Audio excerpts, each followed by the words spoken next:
Assalamualaikum warahmatullahi wabarakatuh. Halo sahabat Sufi. Hari ini saya sedang berada di Desa Bendasari, Kecamatan Sadananya.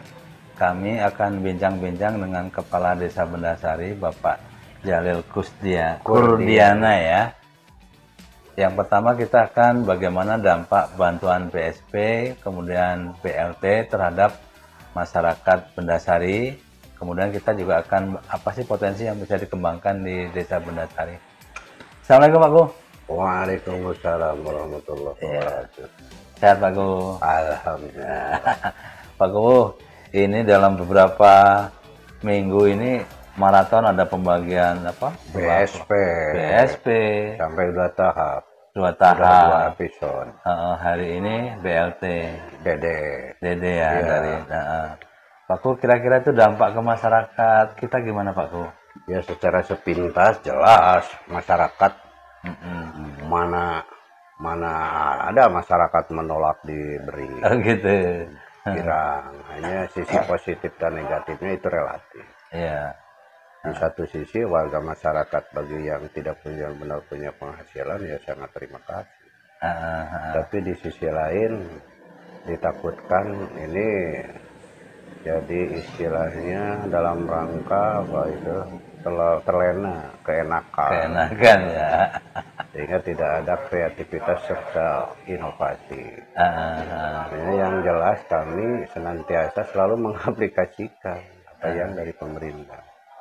Hanya yang jelas satu di antaranya ini merupakan bola panas bagi pemerintah desa. Aduh, bola panas aku. Iya. Kadang-kadang kan warga masyarakat ada yang tidak menerima, ada yang menerima, ada yang layak dan ada yang tidak layak. Sehingga pada umumnya komplain kepada kami, Pak Gu, bagaimana ini?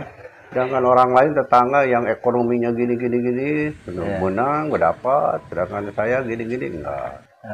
Sedangkan seluruhnya itu terutama BSP dan lain sebagainya itu datang dari pusat dengan tiba-tiba. Data juga dari pusat ya Pak Gu? Iya. Kecuali BLTDD sebagai aplikasi daripada Perpres 704. Di sana bunyinya minimal 40% dari dana desa harus diberikan bantuan langsung tunai. Ya. Itu minimal kan 40%. Setelah dihitung-hitung, Desa Bendasari itu menerima BLT itu, dana desa itu di 2022 kisaran 830 sekian. Oh ya. Jadi kalau 40% kali 800 sekian adalah 340-an. Iya. Karena Perpres bunyinya minimal 40%, maka dibulatkan menjadi 360 juta dalam 1 tahun. Yang 360 per KPM itu adalah 300.000 per bulan. Sehingga setelah dihitung-hitung itu mencapai 100 orang. Oh gitu. 100 orang warga masyarakat Bendasari. Kebetulan warga masyarakat Desa Bendasari itu terdiri dari 3 dusun. 3 dusun mencakup 1.300 sekian kakak. Maka di sana saking ingin adil-adilnya kami presentasikan sesuai dengan jumlah kakak di dusunnya masing-masing. Oh gitu. Jatuhnya berapa tuh Pak? Ya, jatuhnya dusun Cikaronjo 32 KPM, Cirahab 35, Neglasari 33. Jadi jumlahnya 100. Yang 32, 35, 33 walaupun notabene itu merupakan prerogatif kepala desa, saya tidak berani mengeksekusi yang jumlah tersebut. Maka diserahkan melalui Musdus. Biar saya maraton, kami maraton tim dari desa itu.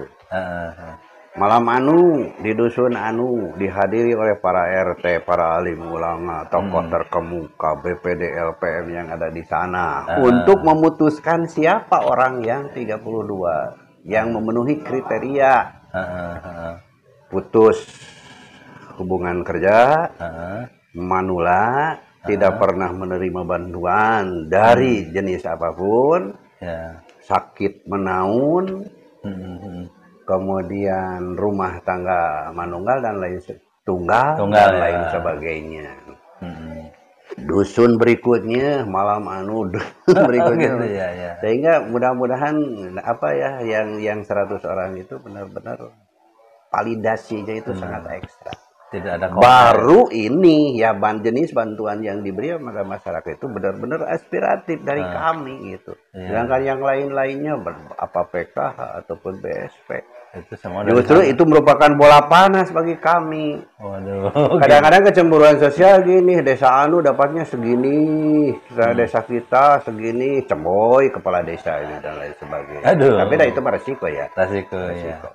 Kemarin ada riak-riak nggak Pak di desa kita ini Pak Go? Yang dari PSP kemarin. Alhamdulillah. Nah, di sini kami tidak ada gejala apa-apa. Karena mengapa demikian? Memang ada perubahan kan. Ya, drastis. BPM dulu. Masyarakat itu tidak tahu kan nominalnya berapa jumlah uang yang diterima dalam 1 bulan. Sebab datangnya itu adalah bahan pangan. Tapi kalau sekarang adalah bentuknya uang yang BSP itu kemarin.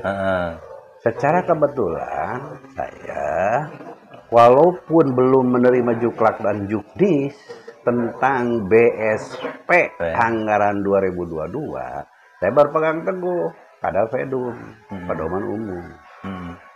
Kepala desa, Babinsa, Babinkamtib, termasuk camat dan lain sebagainya tidak boleh mengarahkan kepada warga masyarakat untuk membeli bahan makanan kepada warung tertentu. Hanya kami di sini memberikan penjelasan bahwa uang ini dialokasikan untuk membeli pangan. Silahkan mau di mana dan silahkan apa mau dibelikan ataupun tidak. Hanya yang jelas manakala nanti ada tim survei kenapa tidak diberikan kepada pangan, itu konsekuensinya ibu dan bapak coret. Secara kebetulan saya seperti itu. Dengar-dengar desa yang lain mah lain cerita. Gitu. Alhamdulillah kami berbicaranya seperti itu. Adapun permainan di belakang ada misal apa bumdes dan lain sebagainya itu sudah lepas. Bukan tanggung jawab kami. Hanya saya menjelaskan seperti itu.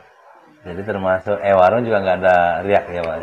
Enggak, itu udah resiko seperti itu. Gitu loh.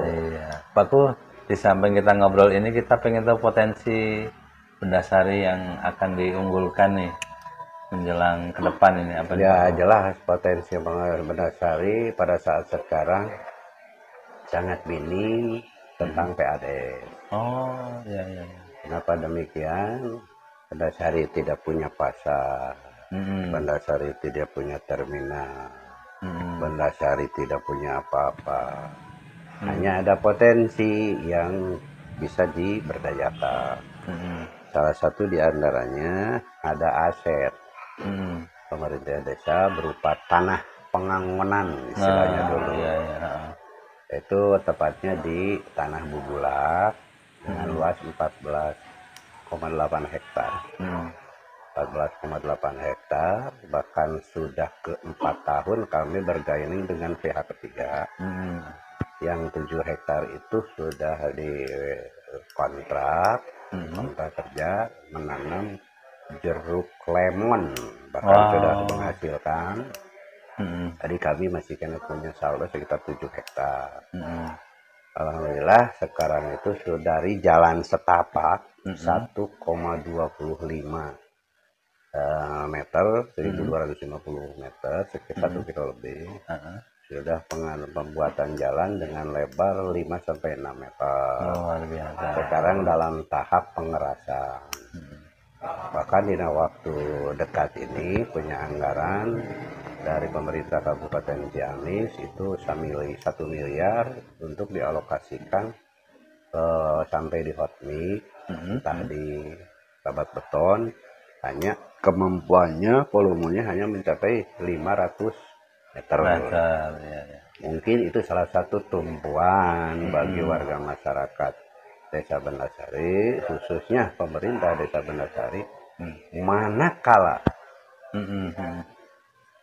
ke titik Bubulak tercapai menjadi daerah objek wisata, itu satu-satunya sumber gitulah PAD Desa Bendasari. Di samping kan ada dampak pada warga masyarakat, bisa berjualan dan lain sebagainya. Itu bisa mendongkrak ekonomi warga masyarakat Desa Bendasari, mudah-mudahan. Amin, amin. Terus Pak Ku, pencapaian target PBB gimana Pak Ku? Target PBB alhamdulillah pencapaian target PBB belum pernah sampai kedodoran. Oh gitu ya. Minimal ada batas sebelum hari jadi kabupaten. Biasa sudah lunas ya, belum pernah ada cerita gitu. Dengan cara kecil sih. Oh gitu. Cuman 48 juta aja, jadi malu kalau sampai kedodoran. Benar. Jadi manakala bantuan dari pemerintah begitu sangat besar, kita cuma 48 juta ataupun di bawah 50 juta sampai bermasalah, kita malu kan. Malu ya, benar. Gitu ya. Kecil dan ada ya. Emang warganya sedikit. Warganya sedikit. Juga ya nilai objek pajaknya memang sudah sangat rendah kan di sini, NJOP-nya. Oke, terima kasih sekali Pak Ku. Iya, makasih. Bincang-bincang hari ini kita dukung, mudah-mudahan Desa Bendasari maju, apalagi tadi yang objek andalannya bisa jadi andalan PAD. Baik sahabat Supi, kita sudah bincang-bincang dengan Pak Ku kita, Bapak Jalil Kurdiana. Alhamdulillah Desa Bendasari walaupun kecil tapi petarung. Jadi tidak pernah menyerah urusan PBB. Oke, jangan lupa like, share, comment, and subscribe. Ini Pak Ku. Assalamualaikum warahmatullahi wabarakatuh.